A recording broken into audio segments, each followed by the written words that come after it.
പലരും പറയാറുള്ള കാര്യമാണ്, നീയാണ് എൻ്റെ ദേഷ്യത്തിന് കാരണം, അല്ലെങ്കിൽ അവർ ചെയ്ത കാര്യമാണ് എന്നെ ദേഷ്യപ്പെടുത്തിയത്. അപ്പോൾ ഞാനൊരു ചോദ്യം ചോദിച്ചോട്ടെ, ആരുടെ കയ്യിലാണ് നിങ്ങളുടെ ദേഷ്യത്തിൻ്റെ നിയന്ത്രണം ഇരിക്കുന്നത്? നിങ്ങളാണോ നിങ്ങളുടെ ദേഷ്യം നിയന്ത്രിക്കുന്നത്, അതോ മറ്റൊരാളുടെ പ്രവൃത്തിയാണോ? മറ്റൊരാളുടെ പ്രവൃത്തിയാണ് നിങ്ങളുടെ ദേഷ്യം നിയന്ത്രിക്കുന്നതെങ്കിൽ നിങ്ങളുടെ ഇമോഷൻസിനെ കൺട്രോൾ ചെയ്യുന്നത് നിങ്ങളല്ല.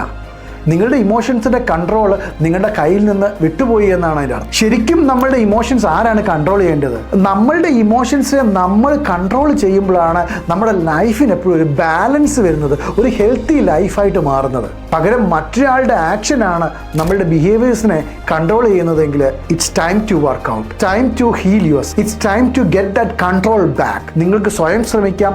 സ്വയം ശ്രമിച്ചിട്ട് നടന്നില്ല എങ്കിൽ അതിന് പറ്റുന്ന ഒരുപാട് തെറാപ്പിസ്റ്റുകളുണ്ട്, നിങ്ങളെ സഹായിക്കാൻ സാധിക്കുന്ന ഒരുപാട് തെറാപ്പിസ്റ്റുകളുണ്ട്. നിങ്ങൾക്ക് അവരുടെ അടുക്ക് പോയി സംസാരിക്കാം. അവർ നിങ്ങൾക്ക് ആ ഇമോഷൻസിനെ കൺട്രോൾ ചെയ്യാനുള്ള ട്രെയിനിങ് നിങ്ങൾക്ക് തരും. അത് നിങ്ങളുടെ ജീവിതത്തിൽ ഒരുപാട് സഹായിക്കും. അപ്പം നിങ്ങൾക്ക് മറ്റൊരാളുടെ പെരുമാറ്റങ്ങൾ ചിലപ്പോൾ ഒരിക്കലും നിങ്ങൾ ദേഷ്യം തോന്നിയെന്ന് വരത്തില്ല. നമ്മളുടെ ദേഷ്യത്തിൻ്റെയും നമ്മുടെ സന്തോഷത്തിൻ്റെയും എല്ലാം ഉത്തരവാദിത്വം നമ്മളുടെയാണ്. ഹാപ്പിനെസ് എന്ന് പറയുന്നതും ഒരു ചോയ്സാണ്.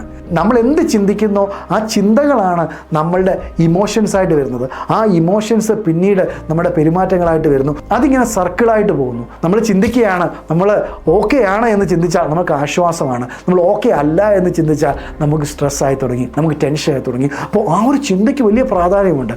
So train your brain, heal your brain. Healing is possible. Have a wonderful time.